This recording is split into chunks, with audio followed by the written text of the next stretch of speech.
I secretly bought my house because I knew my family would find a way to take it. One day, I returned to see my sister inside with a stolen spare key, already rearranging my stuff. So I called the police. I, 27, feel like I've spent the majority of my life in the shadow of my older sister, Anna, 30.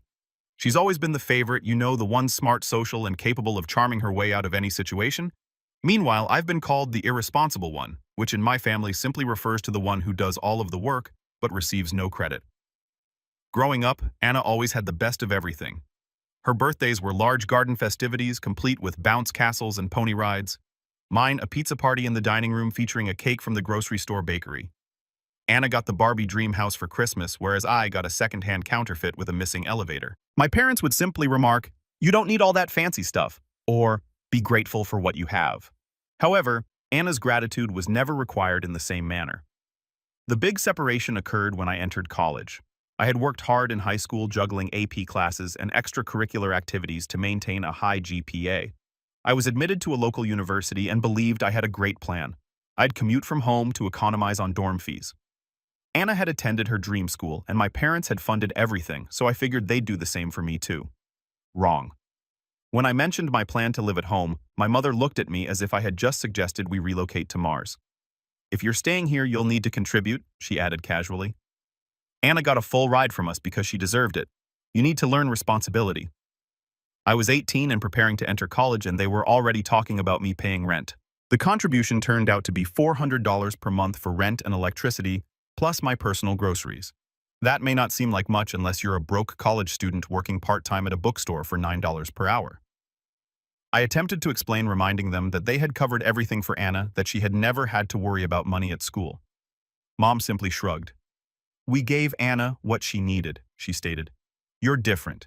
You're independent. You'll figure it out." So I did. I worked as many hours as I could at the bookshop, occasionally skipping meals to make ends meet. Every morning, I would pass the campus coffee shop, envious of the students who could purchase lattes and pastries, while I brown-bagged PB&J sandwiches and drank free coffee from the bookstore break room. I never bought a textbook at full price. Everything was used or borrowed from the library. Every month, I handed over the $400 to my parents, while Anna was away at her out-of-state school, living in a brand-new dorm that my parents had purchased. She contacted me once to complain about her dorm's AC not being chilly enough, and I almost lost it. I didn't have air conditioning in my automobile since I couldn't afford to fix it. My parents continued to send Anna money each month. I once overheard Mom on the phone saying, "We don't want her to struggle. College is difficult enough." I stood in the kitchen clutching my $1 ramen noodles, wondering why none of that compassion was ever shown to me. To make matters worse, my parents were continually praising Anna for her accomplishments. She earned a 3.2 GPA in her communications department, and they threw her a lavish graduation party complete with a catered buffet and a DJ. When I graduated with a 3.9 and a computer science degree, we had a peaceful meal at home. Mom prepared lasagna and replied, "Well, we don't want to make a fuss." Looking back, I believe what stung the most was not the absence of financial assistance, but the apparent message that I didn't count as much. Anna was always portrayed as the star with potential, while I was just there. Even when I achieved it, it was overlooked. "Kate's smart, she doesn't need help," they'd say. It seemed like being capable was a curse. After college, I moved out as quickly as possible. I rented a little apartment near my first job and began living my life on my terms. It wasn't easy, but it felt great to be free of their expectations. I worked hard, lived frugally, and began saving. Meanwhile, Anna married Josh, 32, whom my parents adore, despite the fact that he's constantly changing jobs. They currently have 3 children, Sophia, 5 female, Lucas, 4 male, and baby Noah, 2 male. My folks are continually bailing them out. When their automobile broke down last year, my parents handed them money to get a new one. When Anna complained about how difficult it was to keep up with 3 children, Mom and Dad offered to babysit on weekends. I wish it didn't bother me anymore, but it still does. No matter how much I do on my own, it seems like I'll always be second to Anna. That is why I no longer share many details about my life with my family. I know they wouldn't mind, not really. So I've been keeping this quiet, but I recently decided it was time to start looking for a home. I had been renting this tiny flat for years, paying far too much for what was essentially a glorified shoebox, and I'd been saving for what seemed like forever. I ultimately came to the point where I thought, you know what, I deserve it. Now here's the thing. I didn't inform my family not because it's a big secret, but because nothing with them can ever be solely about me. Everything becomes a group project. If I mentioned anything I knew, they'd start making it about Anna and her children, and how whatever I earned would help them in some way. So I decided it was easier to keep my lips shut until all was said and done. Apparently, that was overly hopeful. I'm not sure how this happened, but a woman I work with, let's call her Lisa, managed to let it slip. Lisa is one of those people who is always interested in what others are doing, and I believe she casually mentioned to someone that I was looking for a house. That person simply happened to be Anna's neighbor. From there, the news spread like wildfire, the delights of small-town Texas. A few days later, my mother contacted me. "Kate," she said, her tone excessively joyful, "why didn't you tell us you're looking for a house?" I should have known better, but I chose to play dumb. "Oh, I'm just browsing around right now, nothing serious." "Well, Anna and I have been talking, and we have some great ideas for you." I could sense dread creeping in. "You're going to need something big enough for everyone you know, at least 4 bedrooms for the kids, of course." "What kids?" I questioned. "I don't have kids." She kept going as if this were the most regular thing in the world. "You'll need space for Anna's family when they visit, and for us too. Oh, and it'd be great if it was close to Anna's place." I'm not sure why I was startled. She had already turned my potential house into the solution to their issues. I said something non-committal and hung up the phone as quickly as I could, thinking it was a one-time occurrence. But oh dear, it wasn't. My mom and Anna began flooding me with house listings after that. I'm not exaggerating when I say it turned into a part-time job for them. Every day I'd receive at least a dozen links to ludicrous houses, large homes with 4 or 5 bedrooms, pools, 3-car garages, and the works. It was as if they assumed I was looking for a reality TV mansion. One day, Mom texted, "Did you see that one on Maple Street? It's a huge one, just perfect." Another time, Anna emailed me a link to a 6-bedroom property with a remark that read, "This would be so suitable for us. We finally have space to spread out." I stared at the message for a good minute, wondering how my property purchase had become a collaborative endeavor. What is the worst part? They were not even pretending it was about me. Every place they recommended was oriented toward Anna's family. "This one has a finished basement. Josh could turn it into his man cave. The kids would love the pool in this one. Look, Kate, there's even a guest room for Mom and Dad when they visit." It was exhausting. At first, I attempted to gently lead them away, assuring them that I was only shopping for something modest for myself, but that simply made matters worse. That's when I decided to cease responding. I silenced the group chat and disregarded their messages. I assumed they would finally get the point and move on. Meanwhile, I continued searching for houses on my own. I spent my evenings reading through Zillow and my weekends looking at open houses. I didn't tell anyone where I was going, and I avoided anything slightly related to Anna's area. I didn't want to run into anyone who might tell my mother. After weeks of looking, I finally found it, a little 2-bedroom cottage just outside the city. It had everything I desired: a nice little porch, a sunny kitchen, and a lawn large enough for a garden. It wasn't elegant, but it felt familiar. The moment I stepped through the door, I knew it was mine. I submitted an offer, and after a few nerve-wracking days, it was approved. I can't even explain how fantastic it felt. For the first time in my life, I was doing something solely for myself with no influence from anyone. Of course, I did not inform my family. I decided to let them keep delivering their helpful suggestions while I silently moved forward. But then my mother called me out of nowhere. "We're having dinner next weekend. You're coming, right?" I nearly said no, but then I had a thought. You know what? Let's get this over with. So I'm going to this dinner, and I already know what it will be like. They'll probably have a full PowerPoint presentation prepared. Here comes the fun part. I'm about to reveal that I've already purchased a home. I won't sugarcoat it either. I can already hear theatrical gasps and complaints. Thank you for sticking around. I'll send you an update after dinner. Update 1. First and foremost, I'd like to thank everyone who left comments and advice on my previous article. I promised to update you after dinner, so here we go. Buckle up because there was a lot. So I arrived at my folks' place last Saturday at precisely 6 p.m., mentally prepared for whatever rubbish they were about to throw at me. The moment I walked in, there was already commotion. The kids were shouting, Josh was sitting on the couch watching TV, and my mother was busy in the kitchen. She looked over and said, "Oh good, you're on time for once. We are off to a good start, right?" We sat down for supper, and the conversation began with the normal small talk. Dad complained about gas prices, Josh about something at work, and Anna about how difficult it was to manage 3 children. "Noah keeps waking up in the middle of the night," she explained, scooping mashed potatoes onto her plate. We're just so cramped. I feel like I'm losing my mind. I knew where this was going, but I played along, nodding sympathetically while concentrating on my lasagna. Then my mother cleared her throat in the manner she did before making an announcement. Kate, she replied with a huge smile, we've been talking and we think we found the perfect house for you.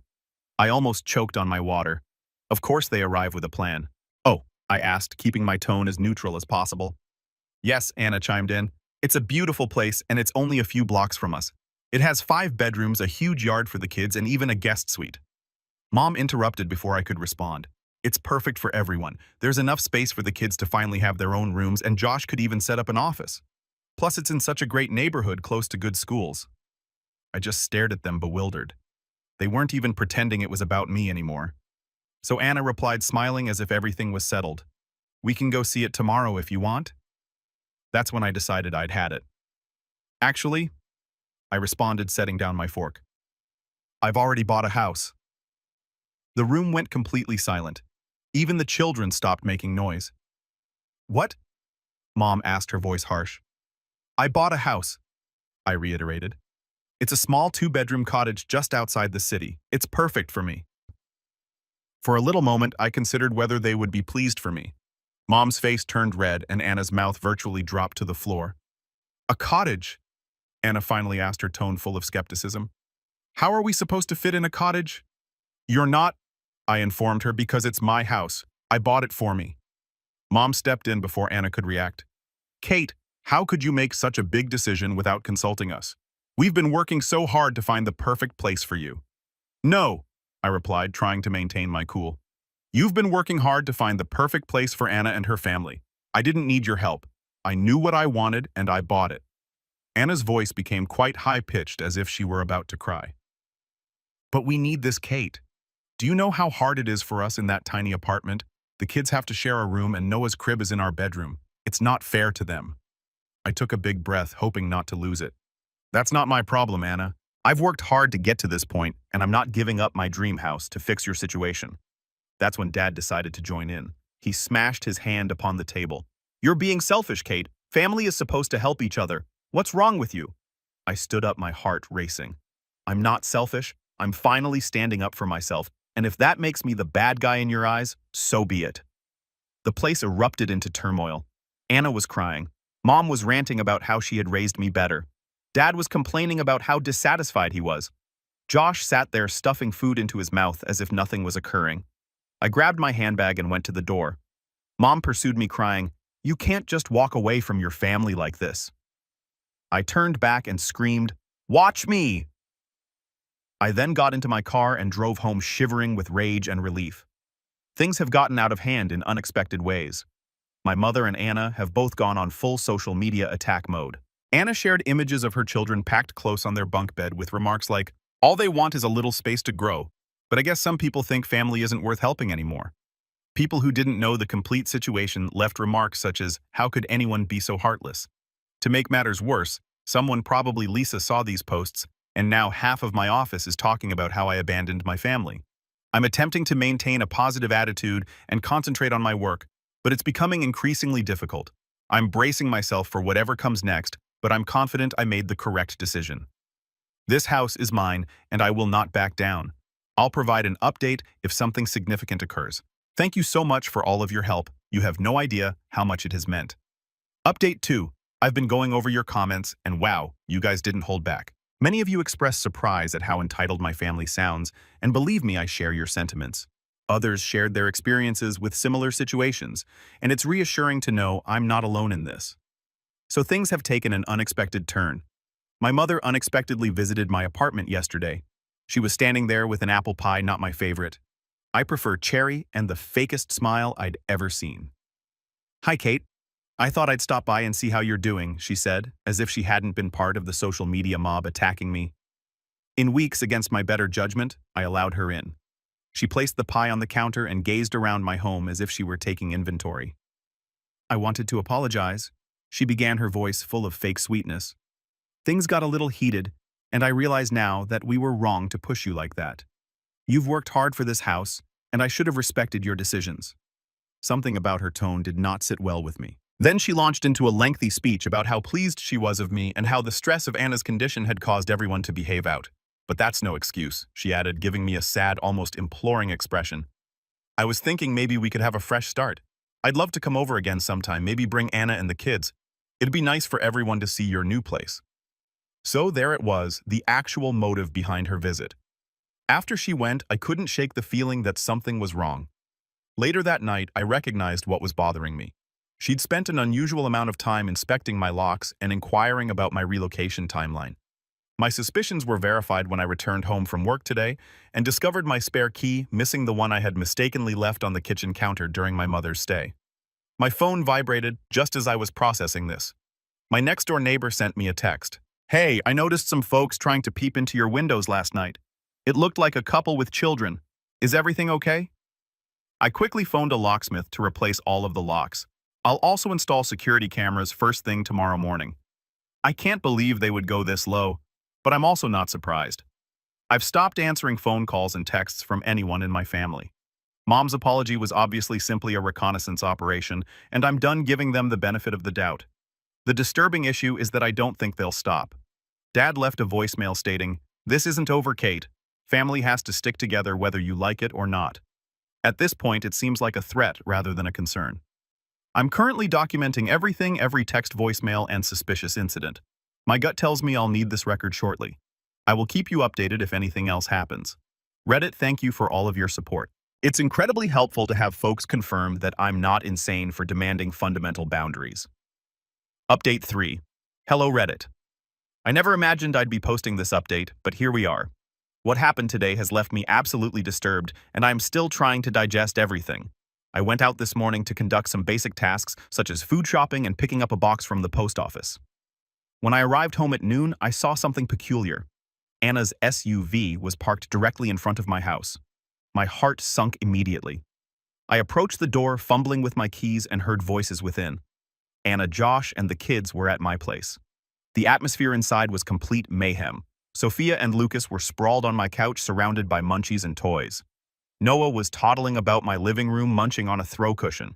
Josh was in the kitchen, looting my refrigerator, and Anna was in the sunroom, rearranging my furniture as if she were on HGTV. "What the heck is going on?" I managed to reply, my voice shaking from fury and disbelief. Anna looked up unaffected. "Oh, hey, Kate.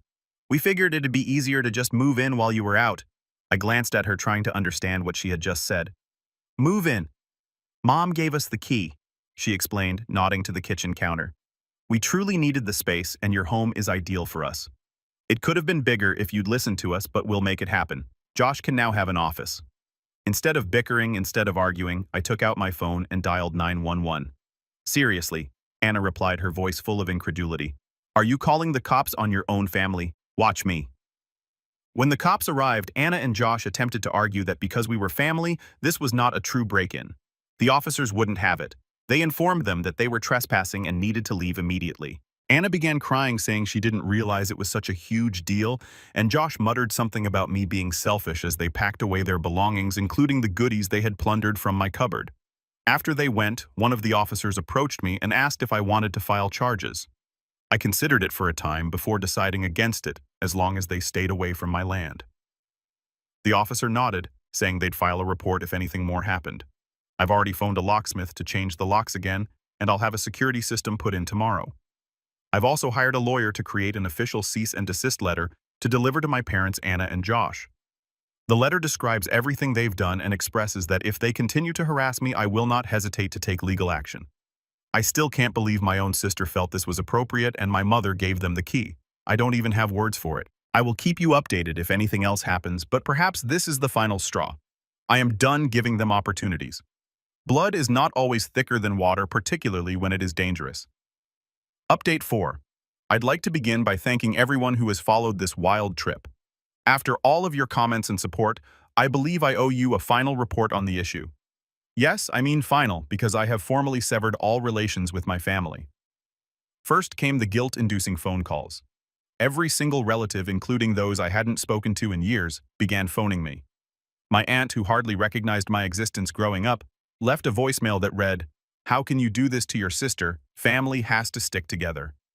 Then my parents launched a smear campaign in our town. Mom shared photos of my house on Facebook.